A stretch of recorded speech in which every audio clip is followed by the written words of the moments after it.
अब पुण्य पाप बंध की बात है, तो पुण्य और पाप का बंध कभी समान नहीं होगा। पुण्य विशुद्धि से बंधता है, पाप संक्लेश से। अगर पुण्य और पाप दोनों को हम समान मानेंगे तो हमें विशुद्धि और संक्लेश दोनों को समान मानना होगा। मानेंगे क्या? नहीं। और एक विशेष बात ध्यान रखने की है, जो जो गुणस्थान की विशुद्धि बढ़ती है, पुण्य का बंध बढ़ता जाता है, पाप का बंध कम होता है, छूटता है। और जब तक हम पुण्य का सर्वोत्कृष्ट बंध नहीं करते तब तक केवल ज्ञान नहीं होता। आप कर्म सिद्धांत की भाषा में समझेंगे तो 10वें गुणस्थान की आखिरी समय में शातावेदनी, यश कीर्ति और उच्च गोत्र का सातिशय पुण्य बंध होता है सर्वोत्कृष्ट अनुभाव के साथ। तब किसी को 12वें गुणस्थान में जाकर केवल ज्ञान होता है। क्यों? विशुद्धि जो जो बढ़ेगी पुण्य बंधेगा। मुझे पुण्य न बंधे तुम चाह करके भी नहीं बच सकते। पाप छूटेगा, पुण्य बढ़ेगा। एक शाश्वत सत्य है। कोई कितना भी कह दे, जो कहता मुझे पुण्य नहीं बांधना वो पाप बांधेगा। बुद्धिपूर्वक पुण्य हो या अबुद्धिपूर्वक, हम इच्छापूर्वक पुण्य का बंध करते नीचे की भूमिका में, और जब मुनिराज ध्यान में निमग्न होते हैं तो अबुद्धिपूर्वक पुण्य का बंध होता है। बंध उनका भी होता है, उसे रोक नहीं सकते कोई। समझ गए? लुभावन बातें अच्छी लगती है। अरे सोने की बेड़ी भी बेड़ी है, लोहे की बेड़ी भी बेड़ी है। भैया ठीक है, एक बेड़ी है, एक हार है, अंतर तो है।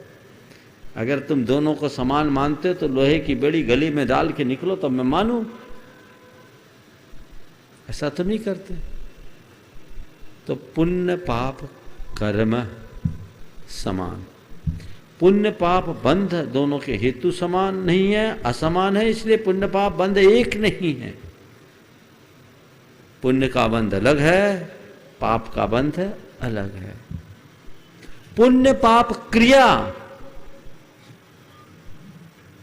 ये भी दोनों समान नहीं है। जो पाप में निमग्न है उनके लिए पुण्य की क्रियाएं उपादेय है। अभी यहां आप लोग बैठ रहे हो, कौन सी क्रिया है? पुण्य की कि पाप की? उपादेय मान के कर रहे हो कि हे मानकर? बोलो। पुण्य को हे मानने वाले से पूछो। स्वाध्याय पुण्य है कि पाप? उपादेय है कि हे? तो फिर पुण्य है हुआ तो स्वाध्याय छोड़ दो, पूजन छोड़ दो, भक्ति छोड़ दो, दान छोड़ दो, तो क्या करोगे? क्या बचेगा? तीसरा कोई ऑप्शन है क्या? तो पुण्य पाप की क्रिया निचले भूमिका में बैठने वाले लोगों के लिए अलग अलग है, लेकिन जो आत्म ध्यान में निमग्न हो गए, जो आत्मा में डूब गए हैं, वो पुण्य और पाप से ऊपर उठ गए हैं। उनके लिए पुण्य पाप दोनों समान है।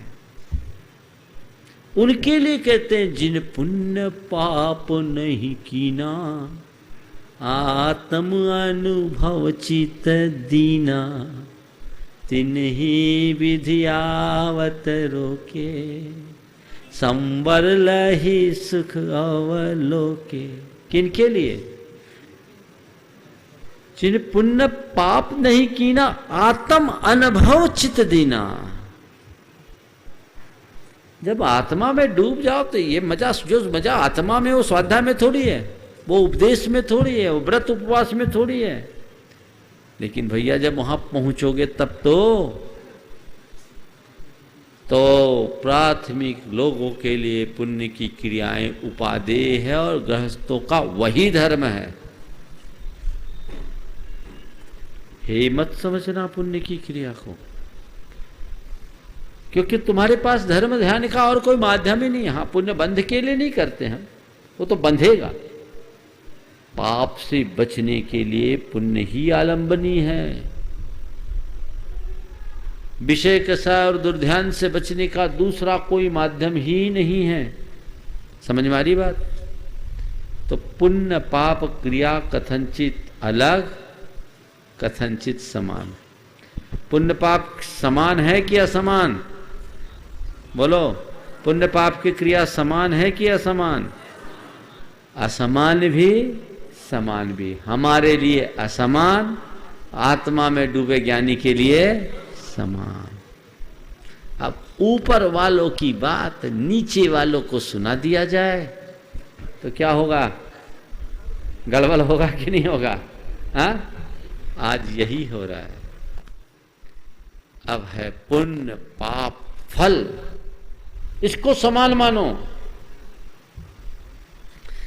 पाप के फल को जैसे तुम देखते हो वैसे ही पुण्य के फल को भी देखो। दोनों को उपादेय मत मानो, दोनों हे है। एकांत से पुण्य हे जो बोलते हैं ना, उनसे मैं कहता हूं पुण्य के फल को हे मानो, पुण्य की क्रिया को नहीं।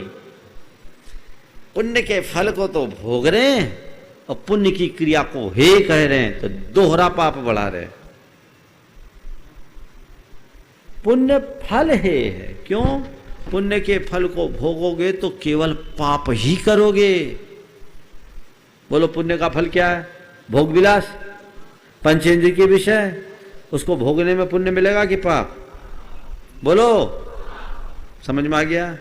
कंसेप्ट क्लियर हो गया? आगे बढ़ो, बाकी तो पूरा व्याख्यान दूं तो बहुत समय लग जाएगा, लेकिन इतनी बातें समझना और हमें किसी के चक्कर में पड़ने की आवश्यकता नहीं है।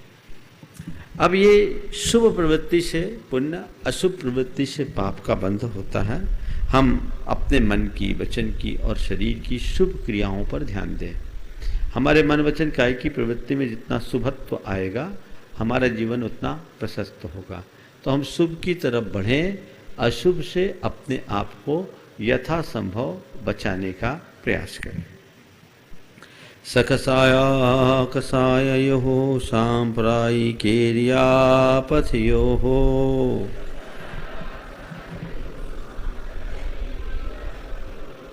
पुण्य पाप का बंध तो होता है, पर सबको एक सा नहीं होता।